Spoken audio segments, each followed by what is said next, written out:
The most difficult part of my job is because we've traveled so many years with Glory, I've become such good friends with all the fighters, the teams, the coaches, the cornermen, that it's my job to call the fight down the middle. And sometimes guys think because of the friendships, I have to kind of be favorable one way or another. Yeah. But when I'm in that role, I try not to think of my friends and not friends. I've had to commentate, one of my best friends fight in Glory, Troy Sheridan. He was my business partner, my training partner forever. I know you want to coach him. I have to coach, but my mindset is you have to stay down the middle, and I think that is one of the key things. So I have few people take it personally where they might not like the call. So I think that's one of the more difficult parts of my job is to stay down the middle regardless of what my relationship with that athlete is. That was actually something I wanted to bring up with you and Todd, but I just let you guys flow. Was how difficult, like, let's elaborate on that. Like, you're calling a fight, especially, we're not going to name any names because I know every commentator's had their problems with fighters confronting them. How do you deal with that type of pressure, if you will? I guess you can call it pressure. And knowing that, like, you might call their fight again next time. Does that affect the way you call your next fight? Sometimes, I would say. Like, sometimes you don't know in your flow, like we mentioned with Todd, that you might be biased because the storyline is biased towards one guy. Yeah. So, automatically you might do it, and like Todd just might be even calling more of what the other guy. So naturally, I just go to the other person. So it's just difficult. I think the key is you have to understand that this is your job, and to do your job well, you have to stay right down the middle. So if they don't understand that, it's where it's kind of like, well, okay, it's like I'm doing my job, you're doing yours. If we want to critique each other, we can. Like, if you did not like something I said, I didn't like the way you defended the strike. So let's have a conversation then. If you're going to critique my role, let me critique roles. You got hit with too many low kicks. Your hands are down. Your head movement's not good. Your distance control is off. So it's easy to pick on each other. It's just, but instead of me picking, I'm like, you did your job, I'm doing mine. So we have to remember that, we can be friends, but at this moment, we're just doing our job. This is what pays our bills. It would be nice to, not do it and just be favorable to everyone who I wanted to and not the others. But calling it down the middle is the key to my job.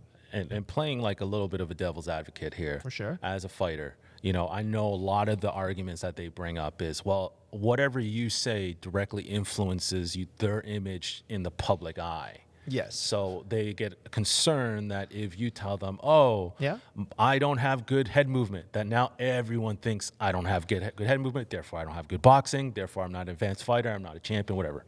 It affects their image. But at the same time, I can see your perspective of, as a fan, as someone who's neutral in between, neither in your position or the fighter's position, the way I see it is, if you had good head movement, you will never have someone tell you have no head movement. So in a sense, it's not the commentator's fault. It's just your job to call what you see. Yeah, but I don't think I would ever say you have bad head movement. No, you specifically wouldn't. I don't think. But I don't think I would. It would be more of like, he needs to use his head movement a little bit more. Right. So, I'll mention it now because I know he listens to the podcast, and it's a joke between us all. It's Asa Tenpao. He fought Nate Robinson, and he's fought a few guys. And Asa Tenpao to me is really, I'll say it as it is. He's a complete kickboxer. Like, he's phenomenal boxing, good kicks, comes from a traditional martial arts background, so he can spin kick. He knows his kick arsenal is phenomenal. He mixes things well. His level changing, I'm very impressed with him, and I see a lot of myself in him. This is why I kind of always really, really kind of supported and really liked his style. He's got the look, and he's a true martial artist. He's like the Ross Levines. He's Asa Tenpao, and me. I always say we're cut from the same cloth because we've been all doing martial arts since we were kids. But when he fought Nate Robinson, Nate was, on paper, had better boxing credentials, boxing fights, boxing champion. Nate came into the fight saying how his boxing he felt was going to be a key, where in my mind, honest and truly, I may have felt maybe the boxing was more even, it's close, but I know Ace's kicks are so much better than Nate's. So the storyline for me was, all right, Ace at 10 pounds kicks, phenomenal, high level spin kicks, axe kicks, spin kicks to the legs. Kid does everything. But Nate Robinson, watch out for that power. He comes in, his hands are good. His hands might be better. So you kind of create a storyline of how good it's going to be. And then my mistake was when I saw Ace on the post-fight interview, I was like, well, his boxing was supposed to be better than yours, and he was known for his hands. So then Asa turns to me in broadcast and says something along the lines of well, who's saying that? I never thought his boxing was better than mine. It's you guys. And I was well, I'm creating a storyline, but he's right, But I mean, it was more of to create a storyline that I can't just say Asa's gonna blow this guy out the water, and then what's Nate gonna say to me after being you think his boxing's better, his kickman, so I have no chance. You know what I mean? So you have to kind of build up and others. So when I overfavor someone, or maybe this guy's a huge favorite, you can't say, well, the guy who's a plus 1,000 to win. Yeah. You mean that guy has really on paper no chance to win. I can't say that guy's gonna win. I have to say something. But this guy's the champion. But don't sleep on this guy. He's got this to do that. He can catch you with this. He has done it in the past.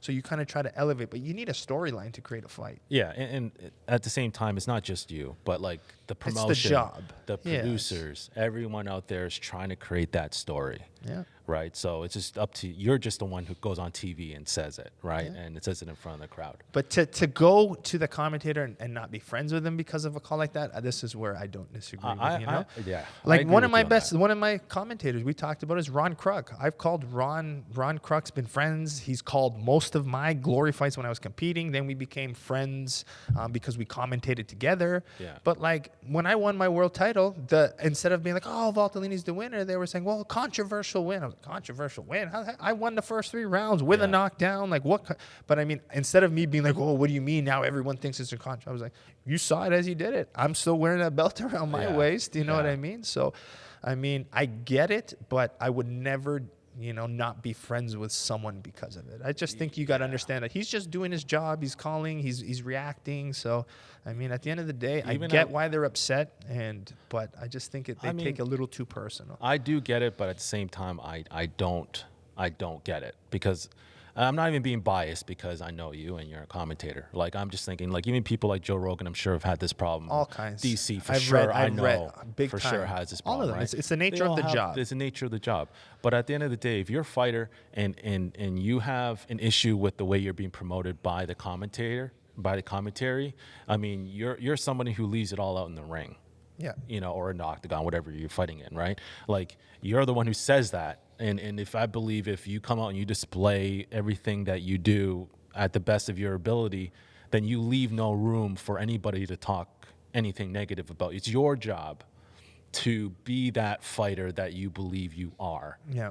To be that champion or the best in the world, right? And nothing, because it doesn't even matter how dominant you are. At the end of the day, you're going to have negative commentary, whether it's from people like you, like the talent, or it's from public, or it's from social. Right. You can be as dominant as possible. Someone has something to say about it. Always. So to hate is just a waste of energy. It's just up to you to go in there and just perform. Just focus on you. Just focus on you. You shouldn't be thinking. Exactly. I mean, in the post, I get it. I mean, you want the favorable stuff, and I get it. That's all I'm going to say. I get it. The emotions are high. Of course, and it's what I really realized is when you're the fighter in that moment, there is no other moment outside of that. Where when I fought for my world title, the world title was everything. Mm-hmm. There was no life after it. There's no life. It's just that moment. You live for it. You dream about it. You fight for it. You do what you do in that moment. It's just the after, It's when you sit there and you listen and you hear, and it's just, I get it. So, I mean, it's frustrating to hear it. It's frustrating to get that negativity, but it's just too much energy to just too much. Do your thing, train hard. And be able to take criticism. I think that's just a life skill that people need to do. I just feel like if you feel like you're criticized for your lack of boxing in one match, then you know what? Next fight, showcase your boxing. Prove people wrong, and that's what champions do. Yeah. That's just my opinion. I'm not a fighter, obviously, but that's just the way I see it from a third eye perspective. But One thing I do want to bring up with you when it came to commentary and championship commentary and stuff like that, is there a different vibe and a different energy from calling something like a heavyweight fight like Badr fighting Rico than it is just, calling every other? I think you have to. I think it's just you have to bring excitement to the main event. I mean, some fights you'll be like, because the time the main event comes, like just like the fighting itself, you have to learn to pace yourself. Like there's times in the early glory fights, I'm calling 14 fights. 14 fights. So if the prelim fight's phenomenal and I just, and I lose it, and Todd and I lose our voice, what energy am I going to have for Badr Hari versus Rico 4 hours later, So it's about pacing, the timing, but just the energy itself. And I think when you're in ring and in venue, just to hear Glory does its thing, the doom, doom, doom, doom, the beat. You see the fans pull out all their phones. You just get a different feeling. And usually with the main event, if it's a good fight and guys are fighting hard, that energy plays off. Just as the fighters get more energy, like when I was calling Rico Badr and that knockdown happens, you see people yelling, the eruption, the noise. Like as a commentator, I automatically elevate my voice, my level to match the whole environment. Yeah. Which is so. I mean, I do feel a difference. It's about pacing it, that excitement. You'll even notice in my voice, I'm a kickboxing fan. On top of being a commentator, on top of being a fighter itself, I am a fight fanatic, obsessed. So when I hear Rico versus Badr and I see a shot, like Todd and I said, I'll sometimes interrupt them. It's just because I'm so damn excited. You know, like, oh my God, like I'm a little kid, like I get so like worked up. Well, you never raise your voice in real life. Or yell in real life. No. So that's the only time you really do. It's just still to me insane, man. Like, it's like I'm sitting here talking like, look where I'm at. Like I was a 19-year-old kid coming into this gym and I'm sitting here watching Badr Hari. And you got to think when I was 19 is when I started kickboxing. I came into, it was Ultimate Martial Arts, now Bazooka Kickboxing. But I was a 19-year-old kid. I just turned 19. Badr is 1 year older than me. Okay, so Badr is 1 year old. When he was 18, Badr was fighting in the K1 Max heavyweight tournaments. So like when I just started, he was already a name, and now all of a sudden I'm just casually talking about calling his fights and being with all these big names. So sometimes I think this little break of not going to the fights really, really made me appreciate what I got to do with kickboxing and continue to get to do. I mean, damn, like I just casually talk about, that time when I met Peter Aerts and we just hung out and, that time I met Ernesto Hoost and, Jerome LeBanner, and now I'm just sitting and having Zoom conversations with Badr Hari, you know? So like these kind of things, like, I mean, it's or insane. Even calling fights in general, but also calling fights with like how many times do I go back and I listen to old K1 fights, and I'm hearing Steven Quadros, and I'm hearing, Michael Chavalos. Like that's gonna be me and Todd in 10 years and going back. So I mean, I think this commentary it made me sad because anything I do in this world, I do it to improve into the best of my ability. My job was to get a world title, and then this was planned. I was planned years in advance to become a commentator after the talk. So I want to be the best damn commentator there is in combat sports. So I need the reps. I need time in the ring. So having this 2020 with this pandemic with less fights, I mean, I had to practice. Doing podcasts like this helps me practice. Talking to people helps me practice. My YouTube helps me just talking in front of a camera. So the goal still is to be the best damn commentator there is out there. And you're young. How many years have you doing now? 5 years. 5 years. Now. That's young. Like there's not many color commentators that can come in and there's not many color commentators, period. Yeah, and especially now, I think there's a big shift in the UFC is using a lot of their athletes. I think Dominic Cruz is probably my age, a year older. He's been doing it for a couple years. They have Dom, Felder, DC, Dom, and Felder, DC, and Bisping. Yeah, all of those guys doing the damn thing. Yeah. I mean, it's a perfect transition. It's a lot of fun. I mean, I just hope that it's a position where there's only one for kickboxing. And so anyone, don't do it because it's my job and I'll be doing it forever. But there's not many opportunities for it at the highest level. So that's why there's under shows to get up. I mean, you can have 50 heavyweights in a roster, but you can only have one commentator for a whole show, and you need the consistency. So I was happy. Honestly, I love the role. I love the role, and I think the best thing is to be able to travel and not have to. My whole time, like, I never traveled much as a kid. We did more like Florida trips. We did Myrtle Beach, and we did like smaller trips like that. But to go to like Europe, and the first time I went to Europe was when I fought in Turkey. I never been to Europe at that time, but everyone's like, "Oh, what did you eat there?" I was like, "Nothing. I cut weight." So when you got there, did you try all the different Turkish, delicacies and cuisines? Like, nope.